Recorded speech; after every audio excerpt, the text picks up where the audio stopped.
لي صدري ويسر لي أمري واحلل عقدة من لساني يفقهوا قولي. اللهم رب زدني علما، اللهم رب زدني عملا. فأعوذ بالله السميع العليم من الشيطان الرجيم. بسم الله الرحمن الرحيم. لا يستوي أصحاب النار وأصحاب الجنة، أصحاب الجنة هم الفائزون.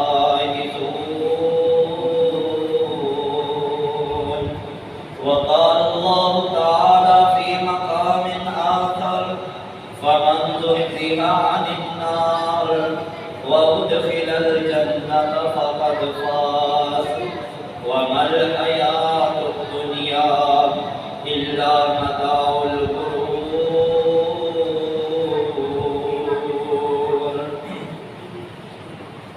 ہر قسم کی حمد و ثنا اللہ مالک الملک کے لیے، بے شمار و دادانہ درود و سلام تاجدار مدینہ سرور قلب و سینہ حضرت محمد رسول اللہ صلی اللہ علیہ وسلم کی ذات اقدس پر بے شمار اللہ کی رحمتیں ہوں، صحابہ رضوان اللہ علیہم اجمعین، تابعین، تبع تابعین، محدثین اور بزرگان دین پر.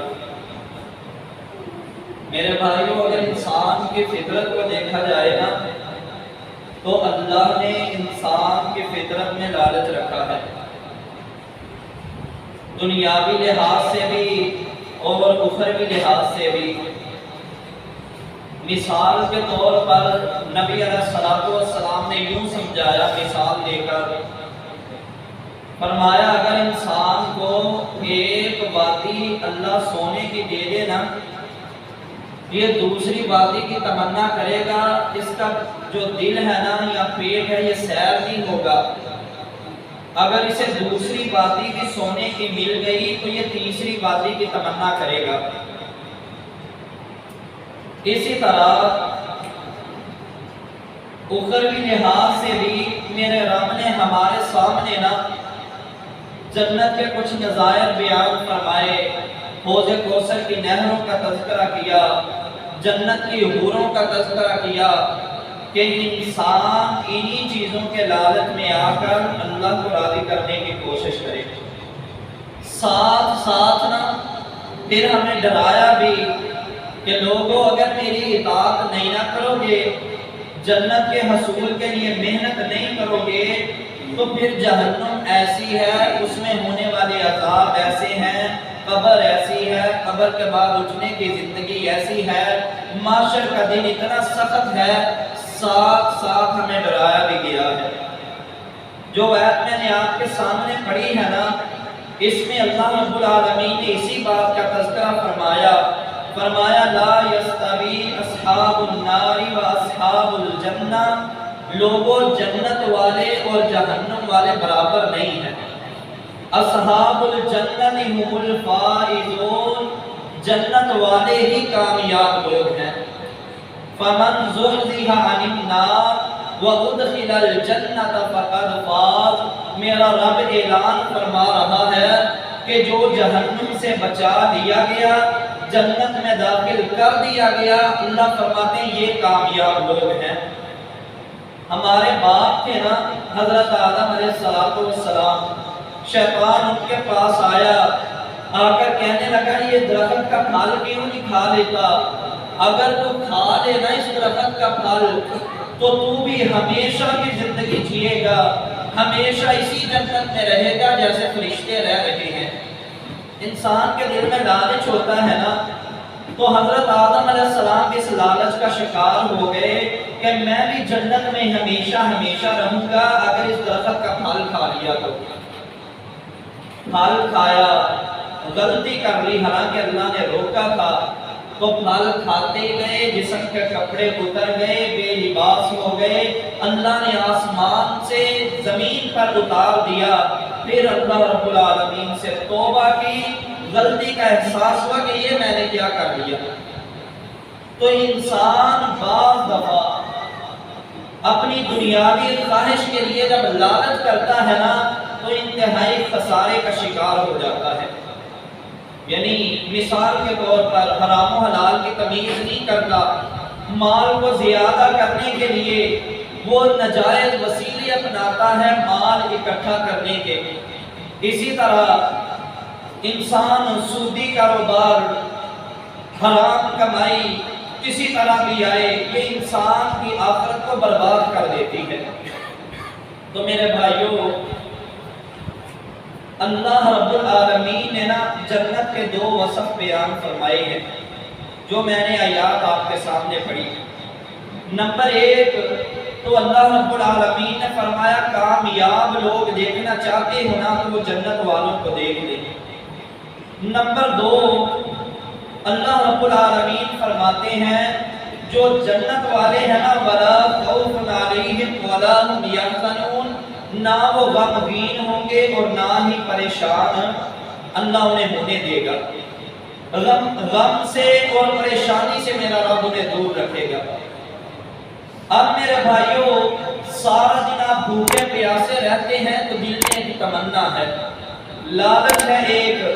رمضان ہم رکھ رہے ہیں، رات کا قیام کر رہے ہیں، سارا دن محنت مزدوری کرنے والا وہ میرا بھائی بھی میرے پیچھے کھڑا ہوتا ہے اس نیت کے ساتھ کہ اللہ میرا قیام قبول کر کے، اور سارا دن محنت مزدوری کرنے والا وہ میرا بھائی بھی سارا دن بھوک اور پیاس کی شدت برداشت کرتا ہے اس لالچ کی وجہ سے کہ جب موت آنی ہے اللہ رب العالمین میری آخرت آسان فرما دے.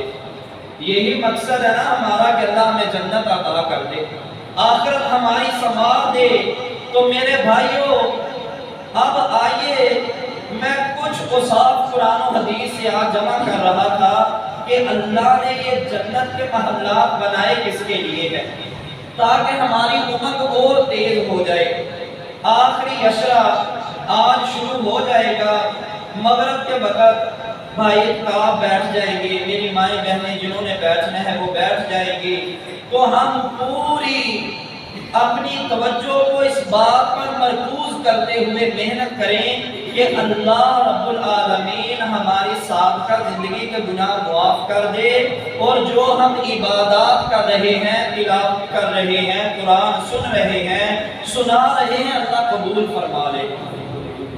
تو میرے بھائیوں، جنت کے محلات اللہ نے بنائے کس کے لیے ہیں؟ پہلے تو جنت کی میں تھوڑی سی تعریف کر دوں، پھر آتا ہوں ایسے لوگوں کی طرف کہ یہ ملے گی کہ نہیں. نبی علیہ السلام نے فرمایا جنت میں نہ انسان ہمیشہ جوان رہے گا، کبھی اسے بڑھاپا نہیں آئے گا. جنت کے اندر انسان ہمیشہ صحت مند رہے گا، کبھی بھی وہ بیمار نہیں ہوگا. جنت کے اندر انسان ہمیشہ خوشحال رہے گا، کبھی بھی بدحال نہیں ہوگا. جنت کے اندر انسان ہمیشہ تندرست رہے گا، کبھی بھی بیمار نہیں ہوگا. اور جنت کے اندر ہمیشہ زندہ رہے گا، کبھی بھی موت نہیں آئے گی. جنت کی ایک 5ویں صفت اللہ نے اس طرح بیان فرمائی ہے بزبان نبی کریم صلی اللہ علیہ وسلم. صحیح ابن حبان کی روایت ہے، آقا علیہ السلام نے فرمایا وہاں پر پخانے کی حاجت نہیں ہوگی، ریڑھ اور تھوک نہیں آئے گا. اسی طرح آنکھوں کے اندر جو گندگی آ جاتی ہے یہ نہیں آئے گی. پیٹ بھرا ہوا ہے، اللہ کے رسول کو جائے گا کہاں؟ نبی علیہ السلام نے فرمایا کستوری کا ڈکار آئے گا اور ہر چیز ہضم ہو جایا کرے گی. یعنی جو ڈکار آئے گا نا وہ بھی بڑا فرق بخش. یہاں تو انسان زیادہ کھا لینا بد ہضمی ہو جاتی ہے، گندے گندے ڈکار آتے ہیں، وہ سمیل برداشت نہیں ہو پاتی.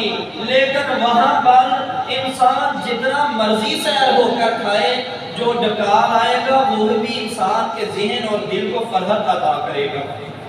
اسی طرح نبی علیہ السلام نے فرمایا لوگوں ایسی جنت کے حصول کے لیے کوشش کرو کہ اس کا ایک رومال، جنت کا جو ایک رومال ہے نا وہ دنیا وما فیہا، جتنی بڑی یہ دنیا ہے، جو کچھ بھی اس میں ذخائر ہیں، معدنیات ہیں، سونے چاندی کی کانیں ہیں، اور جو کچھ بھی ہے سب کی قیمت ایک طرف، وہ جنت کا رومال ہی اس تمام سے بڑھ جائے گا۔ اتنا قیمتی جنت کا رومال ہے، اللہ ہم سب کو عطا فرما دے گا، اللہ ہم سب کا شمار علیین میں کر دے گا۔ تو میرے بھائیوں، جنت کے اندر اللہ نے محلات بنا دیے ہوئے ہیں، جیسا کہ صحیح حدیث سے ثابت ہے، نبی علیہ السلام جب معراج پر گئے نا تو کچھ لوگوں کے محلات دیکھ کر بھی آئے۔ نبی علیہ السلام ایک جگہ سے گزر رہے ہیں، بڑا پیارا محل تھا، یہ نبی اتنا پیارا کہ آقا علیہ السلام چلتے چلتے رک گئے، فرمایا جبریل یہ محل کس کا ہے؟ کہا اللہ کے رسول یہ قریش میں ایک آدمی ہے اس کا ہے۔ نبی علیہ السلام نے فرمایا میرے دل میں خیال آیا قریشی بھی میں ہوں، اور اللہ نے مجھے شان بھی بڑی عطا کی ہے، اور اس پورے جنت کے اندر جتنا میں دیکھا ہے ایسا محل بھی کسی کا نہیں ہے، یہ ضرور میرا ہی ہوگا۔ میں نے کہا جبریل قریشی تو میں ہوں، یہ میرا محل ہے؟ کہا نہیں اللہ کے رسول یہ آپ کی امتی عمر بن خطاب کا محل ہے، عمر بن خطاب کا محل۔ نبی علیہ السلام نے فرمایا اتنا عالی شان، اتنا پیارا کہ جنت میں ساری جنت ہی بڑی پیاری ہے، لیکن اس محل کی شان ہی نرالی تھی۔ میرے چلتے چلتے قدم رک گئے، میرا دل چاہا میں اندر چلا جاؤں، اندر سے بھی دیکھو نا عمر کو اللہ نے کیسا عالی شان محل دیا ہے، ذرا اندر کا نظارہ بھی ہو جائے۔ نبی علیہ السلام فرماتے ہیں میں چند قدم آگے بڑھا نا محل کی طرف تو مجھے پانی کے گرنے کی آواز آئی، عورتوں کے مسکرانے کی آواز آئی، تو نبی علیہ السلام رک گئے، فرمایا مجھے عمر کی غیرت یاد آ گئی۔ میں نے کہا اللہ نے عمر کی بیوییں بھی اندر بٹھائی ہوئی ہیں۔ محمد صلی اللہ علیہ وسلم وہیں سے پیچھے پلٹے، مدینہ میں آئے، احوال سنایا، جب عمر کو بتایا نا کہ تیرا محل دیکھا بڑا پیارا، عورتوں کی آواز آئی، وضو کے پانی کے گرنے کی آواز آئی، میں واپس آ گیا، عمر تیری غیرت یاد آ گئی تھی۔ قربان جائے عمر میں کتنی غیرت ہوگی کہ نبی علیہ السلام بھی اتنا لحاظ کر رہے ہیں۔ تو جب نبی علیہ السلام نے یہ بیان کیا تو عمر رونے لگے، فبکا عمر رضی اللہ کا زاروں کتاب رو پڑے، فرمایا اللہ کے رسول آپ نے اندر جانا تھا، عمر آپ پر بلا غیرت کر سکتا ہے، آپ پر بھی عمر نے غیرت کرنی تھی۔ تو اللہ نے جنت میں محلات بنائے ہوئے ہیں۔ ایک اور جگہ نا نبی علیہ السلام نے ایک دیکھا کہ آواز آ رہی ہے قرآن پڑھنے کی، تو نبی علیہ السلام نے بڑا دیکھا دائیں بائیں، فرمایا جبریل یہ آواز آ رہی ہے قرآن پڑھنے کی لیکن کوئی نظر نہیں آ رہا۔ اللہ کے رسول یہ آپ کا صحابی سلمہ رضی اللہ تعالیٰ عنہ ہے، مدینے میں بیٹھ کر تلاوت کرتا ہے، اللہ نے اس کے قرآن کی آواز جنت میں پہنچا دی ہے۔ نبی علیہ السلام نے فرمایا اس کا عمل کیا ہے؟ اللہ کے رسول اس کا عمل یہ ہے کہ وہ اپنی ماں کا بڑا فرما بردار ہے۔ اور میرے بھائیوں والدین کی قدر کر لیں، یہ اللہ نے انمول جو تحفہ دیا ہے نا اس کی قدر کر لیں۔ آپ ان کی عزت دنیا میں کر رہے ہوتے ہیں، دنیا میں ان کی قدر کر کے تو دنیا میں عمل کرتا ہے اللہ اسے جنتی عمل بنا دیتا ہے۔ میرے بھائی والدین بڑا عظیم تحفہ ہے میرے رب کی طرف سے، جب یہ چلے جاتے ہیں نا ان کی قدر بعد میں ہوتی ہے، انسان بڑی ساری برکتوں سے محروم رہتا ہے۔ اور یقین کرے جو کام نا بندے کے بڑے آسانی سے ہو رہے ہوتے ہیں، جو دل کے اندر شادمانی، فرحتیں، خوشیاں انسان کو روز بروز ملتی ہیں، والدین چلے جائیں تو میں نے یہ اندازہ لگایا وہ خوشیاں بھی روٹ جاتی ہیں، وہ خوشیاں دیر پا ملتی ہیں، وہ برکتیں کم نصیب ہوتی ہیں۔ کیوں؟ اس بوڑھے والدین کے ہاتھ جب اٹھتے ہیں نا اللہ کی قسم، رات کی تاریکیوں میں، دن کے اجالوں میں، افطاریوں کے وقت، سحریوں کے وقت، یہ والدین ساری دنیا کو بھول سکتے ہیں لیکن تجھے نہیں بھولیں گے، اپنی اولاد کو نہیں بھولتے، تیرے لیے دعائیں کرتے ہیں نام لے لے کر کے۔ اور میں نے ایسے والدین کو بھی جانتا ہوں، اگر مالی طور پر نا تھوڑے کمزور ہو نا اولاد، والدین سجدوں میں جاتے ہیں تو اللہ کے سامنے روتے ہیں، وہ بیٹا ان کے ذہن سے جاتا ہی نہیں ہے۔ کوئی بیٹی غم زدہ ہو جائے، غمگین ہو جائے، وہ قیام کر رہے ہوتے ہیں، تصورات اس بیٹی کے ہوتے ہیں، اللہ سے رو رو کر کے اس کے لیے دعائیں مانگ رہے ہوتے ہیں۔ تجھے کیا پتہ یہ کتنا بڑا ولی ہے، کتنا بڑا یہ اللہ کی طرف سے تحفہ ہے والدین کا تیرے لیے۔ تو اے میرے نوجوان بہن بھائیوں، اللہ کے لیے ان کی قدر کرو۔ یہ دیکھو سیدنا سلمہ رضی اللہ تعالیٰ عنہ والدہ کے فرما بردار ہیں، باپ فوت ہو گیا ہے، والدہ کی خدمت کرتے ہیں، زمین پر قرآن پڑھ رہے ہیں، اللہ جنت میں سنا رہے ہیں۔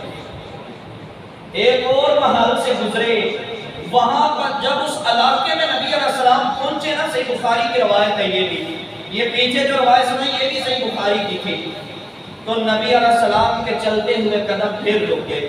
یہ حدیث ذرا دھیان سے سننا، اس کے بعد میں اپنے موضوع کی طرف آؤں گا کہ جنت میں محلات بنے ہوئے ہیں لیکن اللہ نے عطا کس کو کرنے ہیں۔ نبی علیہ السلام رک گئے، آقا علیہ السلام نے فرمایا اتنی پیاری جنت کی خوشبو ہے کہ بندہ 40 سال، دوسری روایت میں 500 سال دور ہوتا ہے، وہاں سے جنت کی خوشبو آنا شروع ہو جاتی ہے۔ اب نبی علیہ السلام جنت میں جا رہے ہیں، ایک علاقے میں پہنچے، وہاں پر اتنی پیاری خوشبو کہ نبی علیہ السلام پھر رک گئے۔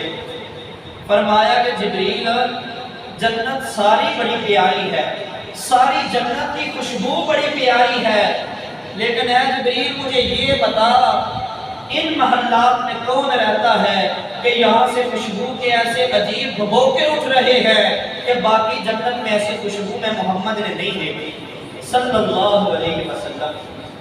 جبریل کہنے لگے اللہ کے رسول صلی اللہ علیہ وسلم، فرعون کی بیٹی کی ایک لونڈی تھی، اس کا نام تھا سیدہ ماشطہ رضی اللہ تعالی عنہ، وہ نہ فرعون کی بیٹی کی کنگھی کر رہی تھی، کنگھی زمین پر گرتی ہے، بسم اللہ پڑھ کر جب کنگھی کو اٹھایا نا، فرعون کی بیٹی چونکی، کہنے لگی اللہ تو میرا باپ فرعون ہے، رب تو وہ ہے، تو کس اللہ کا نام لے رہی ہے؟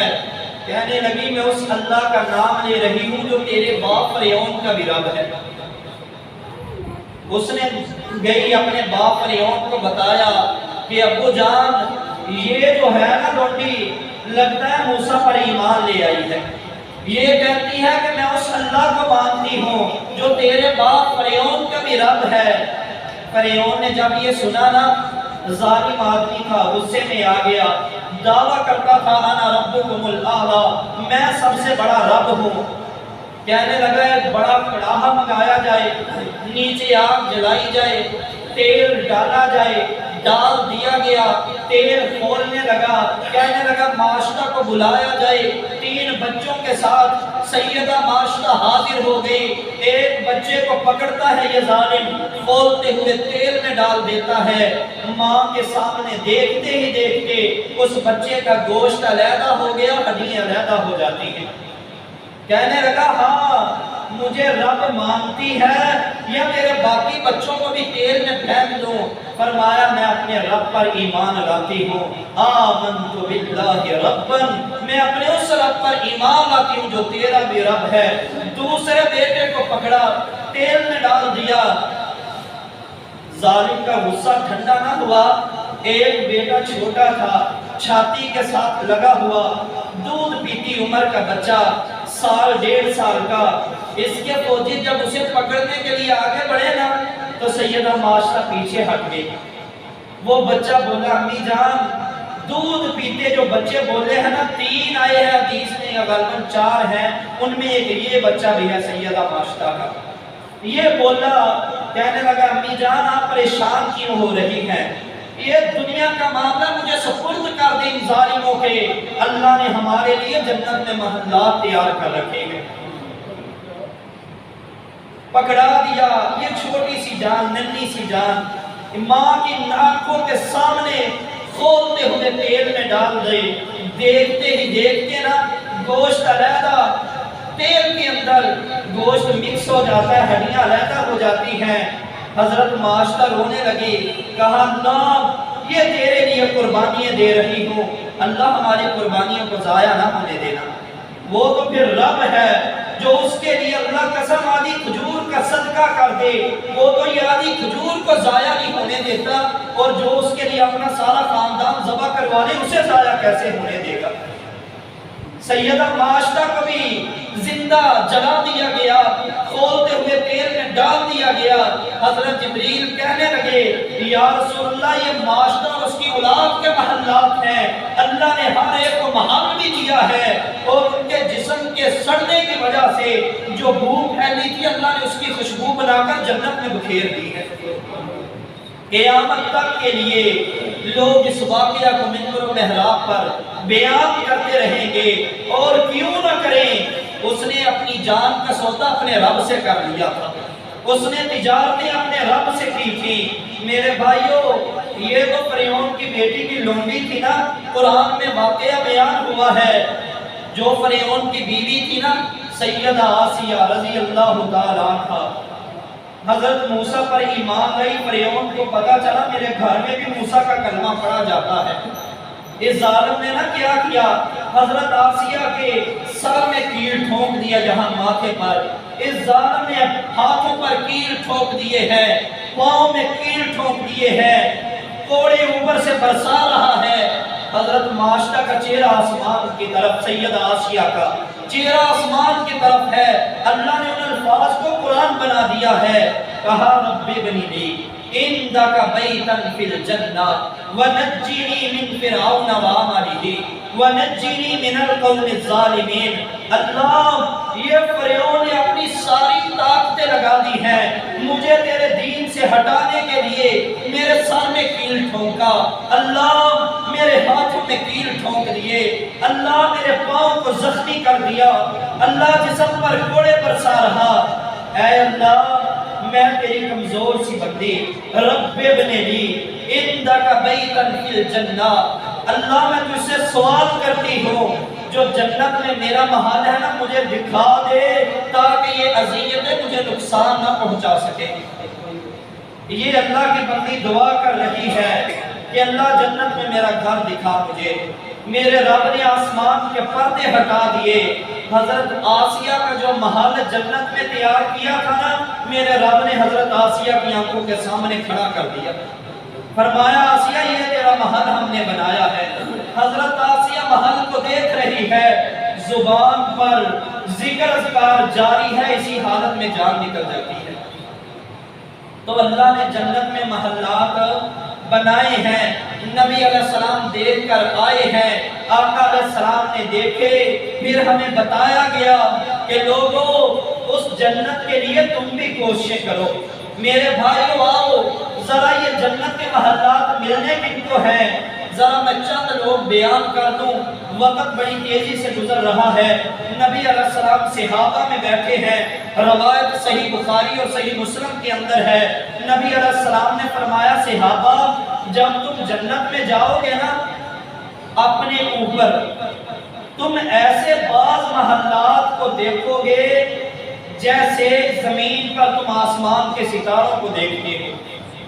صحابہ کہنے لگے اللہ کے رسول ایسے پیارے محلات، اتنے اونچے محلات وہ تو انبیاء کی ہی ہوں گے۔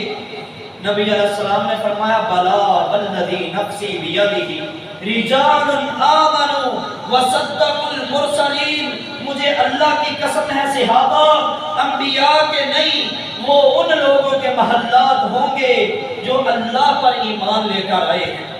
اللہ پر ایمان ایسا ہے جیسے سیدہ معاشرہ کا تھا، ایسا ایمان ہے جیسے سیدنا بلال کا تھا، ایسا ایمان ہے جیسے سیدنا خباب، خبیب، عمار، زنیر، سمیہ کا تھا۔ کسی کی آنکھوں کو نکال دیا، کسی کو نوکدار پتھروں پر گھسیٹا گیا، کسی کو پانیوں میں غوطے دے دے کر کے بے ہوش کر دیا گیا، کسی کو دہتی ہوئی زمین پر لیٹا کر اوپر پتھر رکھ دیے گئے۔ ہائے جون جولائی کا مہینہ، عرب کے ریگستان، زمین اتنی کھولتی ہوئی ہے کہ سیدنا عمر بن عاص فرماتے ہیں کچا گوشت اس زمین پر رکھ دیا جائے وہ بھی پک جائے گا۔ حضرت بلال کو ایسے ریگستانوں میں لٹا کر اوپر گرم پتھر رکھ دیے گئے، ساری دوپہر اوپر سے گزر جاتی، بلال دھوپ کی شدت سے بے ہوش ہو جاتے، لیکن جب تک ہوش میں رہتے نا احد احد اللہ احد یہ ترانہ الاپتے رہتے، ظالم اور مارتے، پتھروں پر گھسیٹتے، لوٹوں کو پکڑا کر انہیں گھسیٹا جاتا، مارا جاتا، اونٹوں کے پیچھے باندھ دیا جاتا، لیکن حضرت بلال رضی اللہ تعالیٰ عنہ کی زبان پر مسلسل اللہ احد اللہ احد، اللہ تو اکیلا ہی معبود ہے، بگڑیاں بنانے والا، اولادیں دینے والا، غریب نواز، گنج بخش، داتا، اللہ تو اکیلا ہے، یہ میرا ایمان ہے۔ نبی علیہ السلام نے فرمایا، پتہ چلا بلال کو بڑی تکلیفیں ہیں، فرمایا بلال دل میں کہہ لیا کر، فرمایا اللہ کے رسول مزہ ہی نہیں آتا دل میں کہوں تو، مارے کھانا قبول ہے، اللہ کی توحید پر کمپرومائز قبول نہیں ہے۔ پھر اللہ نے انعام یہ دیا ہے، چلتے زمین پر ہے، اللہ قدموں کی آہٹ جنت میں سنا رہے ہیں۔ میرے بھائی ایمان ایسا، رجال آمنو، آج تو ہمارا ایمان نا ایک کڑے سے ڈول جاتا ہے، بعض بھائیوں نے چھلے پہنے ہوتے انگلیوں میں، او بھائی یہ چھلا کیوں پہنا ہے؟ قاری صاحب اس لیے یہ انگلیوں کے پورے پھٹ جاتے ہیں، ماں ستر آتا ہے، یہ چھلا اس لیے پہنا، یہ پہن لے تو پورے پھٹتے نہیں ہیں۔ اور میرے بھائی تیرے جسم کا مالک کون ہے؟ تجھے ناخن دینے والا کون ہے؟ تجھے ماس اور گوشت پہنانے والا کون ہے؟ یہ سارا کچھ اگر اللہ کرتا ہے تو یہ چھلے میں اتنی طاقت کہاں ہے کہ وہ اس ماس کی حفاظت کرے؟ ہے چھلے میں اتنی طاقت، پھر کیوں چھلے پر امیدی اور رب سے بے امیدی؟ کیوں پھر دھاگے باندھ لیتے ہیں، تعویذ لٹکا لیتے ہیں؟ یہ کیوں لٹکایا ہے؟ قاری صاحب سایہ تھا اس لیے یہ پہنا ہوا ہے۔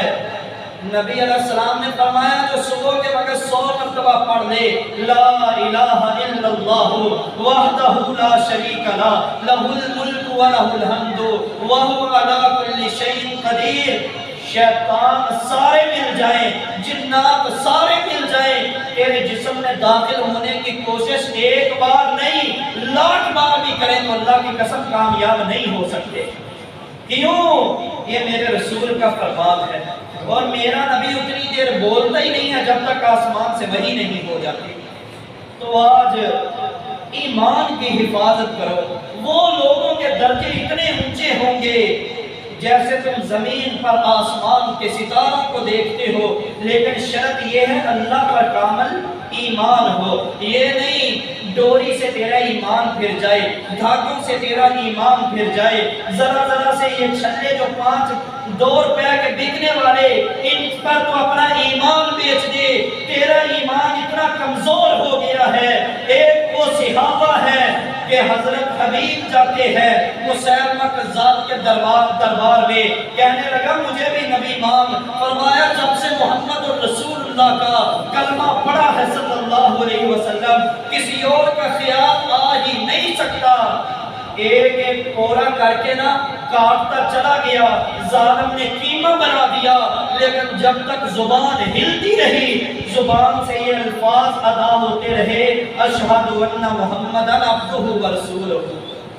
اور میرے بھائی قربانی دی ہے انہوں نے، اسلام تجھ تک پہنچا دیا، قرآن تجھ تک پہنچا دیا، حدیث کی صورت میں انہوں نے اپنی جانوں کو وقف کر کے، دور دراز کے سفر کر کے، بیوی بچوں کی پرواہ کو چھوڑ کر کے دور دور پھیل گئے۔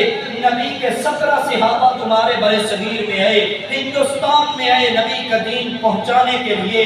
اتنے لمبے سفر انہوں نے اس لیے کیے تھے کہ تو بیری کے نیچے کپڑا بچھا کر کہے، اگر اوپر سے بیر گرا تو بیٹا ہوگا، پتہ گرا تو بیٹی ہوگی۔ انا للہ و انا الیہ راجعون۔ اس عقیدے کو لے کر کے اور نبی کے صحابہ نے اتنے دور دراز کے سفر کیے، سمندروں کا سینہ چاک کر کے آئے۔ نہیں میرے بھائی، تیری تربیت کے لیے آئے، تجھے ایمان سکھانے کے لیے آئے، جس ایمان کو آج تو قبر کی ڈھیریوں پر بیچ رہا ہے۔ اللہ کے لیے سمجھ جاؤ، قرآن پڑھو ترجمے کے ساتھ، گھر میں ترجمے والا قرآن رکھو، پڑھا کرو، شاید کہ تمہیں سمجھ آ جائے کہ میرا رب کس ایمان کا مطالبہ کر رہا ہے۔ دوسرے نمبر پر فرمایا وَصَدَّقُ الْمُرْسَلِينَ، اتنے اونچے درجے اللہ ان کو دے گا جو رسولوں کی تصدیق کرنے والے ہیں۔ نبی علیہ السلام نے فرمایا کل بدعۃ ضلالہ وکل ضلالۃ فی النار، دین میں ہر نئی بات جو ثواب سمجھ کر تو کرتا ہے، جو نبی علیہ السلام نے بیان نہیں کی، جو صحابہ نے بیان نہیں کی، وہ بدعت ہے۔ کل بدعۃ ضلالہ، ہر بدعت گمراہی ہے، وکل ضلالۃ فی النار، ہر گمراہی تمہیں جہنم میں لے جائے گی۔ اگر آج کسی کو کہہ دیا جائے میرے بھائی میت کے اوپر جو رسمیں کرتے ہو اللہ کے لیے یہ نبی علیہ السلام سے ثابت نہیں ہے، مسلمان ہونے کے ناطے ہر مسلمان کا درد اللہ کی قسم میں اپنے دل میں رکھتا ہوں، اس لیے بتا رہا ہوں، شاید کہ کسی کے دل میں میری بات اتر جائے، تجھے نبی علیہ السلام کے دین کی سمجھ آ جائے۔ میرے بھائی ہم نبی علیہ السلام نے جب بدعت کہہ دیا ہے، میت پر جو رسمیں ہوتی ہے، پہلی رسم جب ہم اٹھاتے ہیں نا میت کو تو کہتے ہیں کلمہ شہادت، جبکہ اس کا کوئی وجود نہ نبی علیہ السلام سے ثابت نہ صحابہ سے ثابت۔ یہ کیوں کلمہ کہا جاتا ہے؟ لینا مفہوم بھی ایسا نہیں بنتا کہ ہم کہیں میت کے لیے ہم دعا کر رہے ہیں۔ میرے بھائی جو بات نبی علیہ السلام سے اور صحابہ سے ثابت نہیں نا، اللہ کے لیے اسے نہ کیا کریں، وگرنہ یہ قیامت والے دن تمہارے لیے وبال اور حسرت بن جائے گی۔ میت کو اٹھایا، قبرستان لے کر گئے، سلیب پہ رکھنے لگے، قاری صاحب رک جاؤ، ایک سلیب پر ہم نے کلمہ لکھنا ہے۔ افسوس کلمہ لکھ کر لوگ اوپر چڑھ کر مٹی ڈال رہے ہوتے ہیں۔ مجھے بتاؤ یہ کلمے کی توہین نہیں تو اور کیا ہے؟ بھائی یہ کیوں لکھا جاتا ہے؟ قاری صاحب اس لیے لکھا جاتا ہے جب منکر نکیر آئیں گے نا، اسے اٹھا کر بٹھائیں گے، یہ اٹھ کر بیٹھتا ہی کلمہ پڑھ لے گا۔ قبر کے اندر روشنی نیک اعمال کی ہونی ہے، اگر اسے نظر ہی نہ آیا تو پھر اگر یہ پڑھا نہ ہوا، کتنے بھائی ایسے جو عربی نہیں جانتے، لکھا ہوا نہیں پڑھ سکتے، اگر یہ لکھا ہوا پڑھنا ہی نہ جانتا ہوا یہ کیسے پڑھ لے گا؟ اور میرے بھائی نیک اعمال کیا کر، اللہ کی قسم اگر تم نے نیک اعمال کیے نا تو پیچھے سے کل خانی کرنے والا کوئی نہ ہو، رسم کل کرنے والا کوئی نہ ہو، 7واں اور 40واں کرنے والا کوئی نہ ہو، اللہ پھر بھی تجھے جنتوں کے محلات کا مہمان بنا دے گا۔ کیوں؟ تو دنیا میں اللہ کا فرما بردار رہا ہے، ایمان لایا، نبیوں کی تصدیق کی ہے، اور اگر ایک بندہ یہ کام کر رہا ہے اسے بتائیں بھئی نبی علیہ السلام نے نہیں کیے، وہ پھر بھی کر رہا ہے، مجھے بتاؤ اس نے نبی علیہ السلام کی تصدیق کی ہے یا تکذیب کی ہے؟ اس نے گویا نبی علیہ السلام کی بات کو رد کر دیا ہے۔ اس نے کہا نبی نے نہیں کیا تو نہ کیا ہو، میں تو کروں گا بھائی، تو کیوں کرے گا؟ اللہ کی قسم تیرا وہی عمل قبول ہے جو تاجدار مدینہ نے کیا ہے صلی اللہ علیہ وسلم۔ آج شادیاں بیاہ ہوتے ہیں، کہیں تیل مہندی کی رسمیں ہیں، کہیں برات کی رسمیں ہیں، کہیں جہیز کی رسمیں ہیں۔ شادی کو اتنا ہم نے مہنگا کر دیا ہے کہ غریب بندہ بیچارہ 10 سال اپنی اولاد کے بارے میں سوچتا رہتا ہے، بجٹ کب جمع ہو، کب میں ان کو رخصت کروں، کب میں ان بچیوں کی شادی کروں، بچوں کی شادی کروں۔ نبی علیہ السلام کے صحابہ نا عبد الرحمن بن عوف عشرہ مبشرہ میں سے ہے، شادی کر لی، نماز پڑھنے آیا نا تو نبی علیہ السلام نے نا دیکھا زردی لگی ہوئی ہے کپڑوں کو، فرمایا عبد الرحمن یہ زردی لگی ہوئی ہے، خیر ہے؟ کہنے لگے اللہ کے رسول میں نے شادی کر لی ہے۔ نبی علیہ السلام نے فرمایا اللہ برکت دے تیری شادی میں، ولیمہ بھی کیا کہ نہیں؟ اللہ کے رسول ولیمہ نہیں ابھی کیا، ولیمہ کرنا ہے۔ نبی علیہ السلام نے فرمایا ولیمہ ضرور کر، چاہے ایک بکری کا بچہ ہی کر دے۔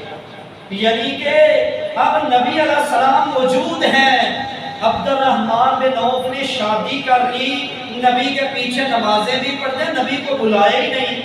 ہمارے معاشرے میں آج ہو نا کسی کو نہ بلائیں، وہ کہتا ہے لین دین یہ ختم ہے، اس کے سامنے نے بولنا ہی نہیں ہے۔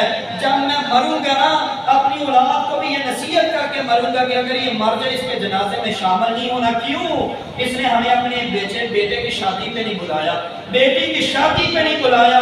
افسوس ہے مسلمان تجھ پر, اللہ کی قسم اگر بلانا دین میں ضروری ہوتا عبد الرحمن بن عوف کبھی بھی نبی علیہ السلام کو چھوڑ کر شادی نہ کرتے. تو میرے بھائی یہ رسموں سے بچ جاؤ. پہلے وہ لوگ جنہیں جنت میں اللہ نے محل عطا کیے ہیں, رجال آمنوا وصدقوا المرسلین. نبی کی بات آ جائے تمہارا سر خم ہو جائے, یا نبی کی حدیث آ گئی ہے, آگے قدم نہیں اٹھ سکتا, آگے نہیں جا سکتا. ہاں 40 سال میں یہ عمل کرتا رہا, نہیں پتا تھا. آج نبی کی حدیث آ گئی ہے, چھوڑ دیا ہے. آج قرآن کی آیت آ گئی ہے, چھوڑ دیے میں نے یہ عمل. یہ نہ کہا کرو کہ میرے باپ دادا ایسے کرتے رہے, میرے باپ دادا پاگل تھے, وہ ساری زندگی یہ کام کرتے رہے. میرے بھائی پاگل نہیں, اگر ان تک دین صحیح نہیں پہنچا, تم تک پہنچ گیا تو اللہ کا شکر ادا کیا کر, اللہ کا شکر ادا کر. دوسرے نمبر پر نبی علیہ السلام نے فرمایا اللہ نے نا جنت میں بعض بالا خانے محلات ایسے بنائے ہیں کہ جنتی انہیں باہر سے دیکھیں گے تو اندر کی ہر چیز نظر آئے گی, اندر سے دیکھیں گے باہر کی ہر چیز نظر آئے گی. نبی علیہ السلام کے صحابہ بے قرار ہو گئے. اللہ کے رسول یقین کے لیے نبی علیہ السلام نے فرمایا وَأَطْعِمُ الطَّعَامَ, جو لوگوں کو کھانا کھلانے والا ہے. سوچا کریں ہم نے کبھی کسی کی افطاری کروائی ہے؟ تو میرے بھائیوں دل سمجھانے کی بات ہے, ایک آدمی اپنے ذمہ لے لے, 2 آدمی اپنے ذمہ لے لے, پورا رمضان انہیں افطاری کروایا کرے.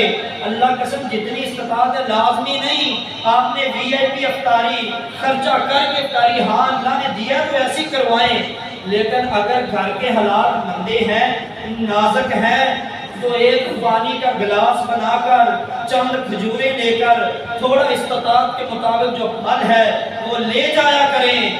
اللہ کی قسم میرا رب اتنا ہی اجر تمہیں عطا کر دے گا جتنا روزے دار کو اللہ نے دیا ہے.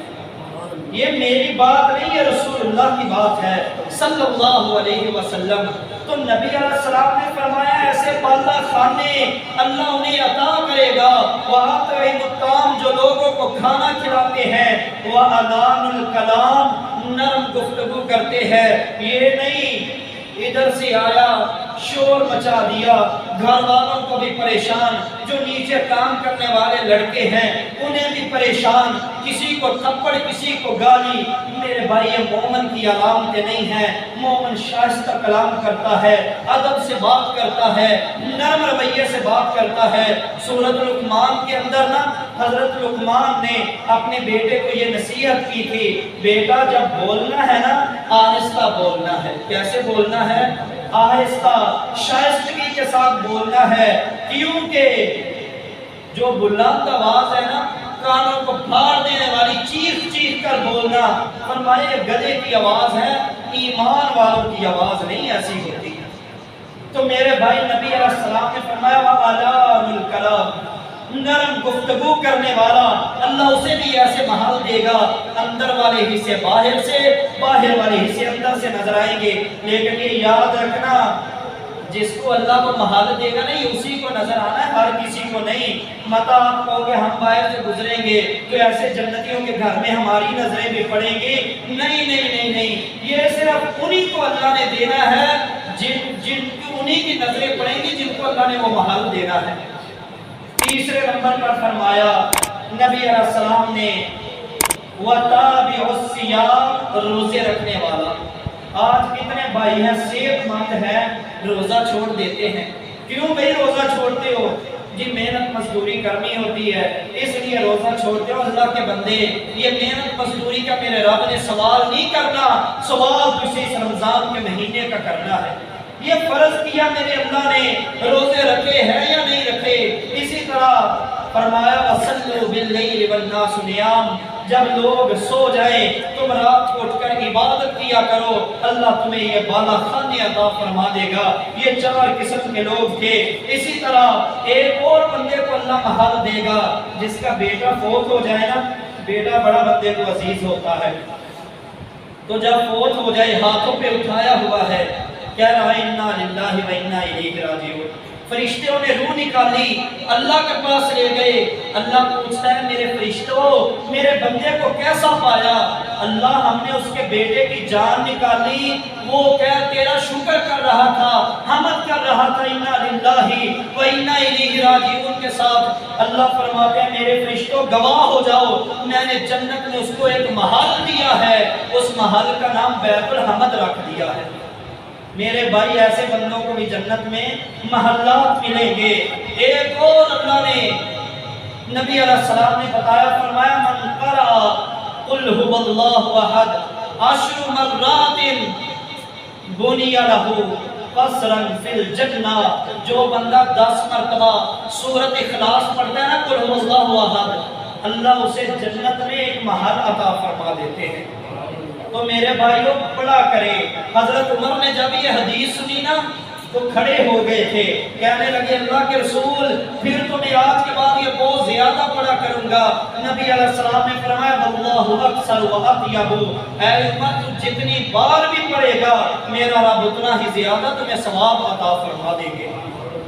ایک اور صحابی نے کچھ اس طرح کی بات کی تو نبی علیہ السلام نے فرمایا تھا اے صحابہ تم عمل کرتے ہوئے تھک جاؤ گے لیکن اللہ اجر دیتا ہوا نہیں تھکے گا۔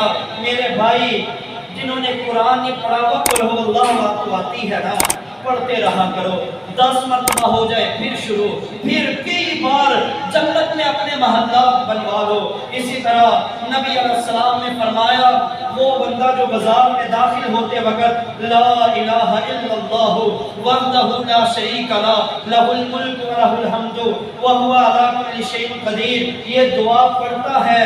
ایک دوسری روایت میں حی اللہ یموت بیادہ الخیر کے الفاظ بھی ہیں کہ یہ پڑھتا ہے نا، نبی جامع ترمذی میں حدیث ہے، امام البانی نے حسن کہا ہے، فرمایا اللہ 10 لاکھ نیکیاں عطا کرتے ہیں، 10 لاکھ گناہ معاف کرتے ہیں، 10 لاکھ درجے بلند کرتے ہیں۔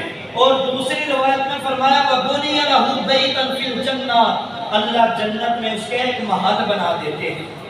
تو میرے بھائی یہ جو میں عمل بتا رہا ہوں کہ جنت میں محل مل رہے ہیں، ذہن میں رہیں آپ کے، یہ یاد رکھنے یہ عمل کرنے انشاءاللہ ہم نے۔ اور آخری بات اور میرا سلام، ٹائم کیونکہ زیادہ ہو گیا، بے شمار ایسے لوگ الحمدللہ ذہن میں آ رہے ہیں جن کے محلات بننے ہیں، لیکن آخری بات کر کے بات ختم کرتا ہوں۔ نبی علیہ السلام نے فرمایا من بنا للہ مسجدا بنى اللہ لہ بیتا فی الجنہ، جس بندے نے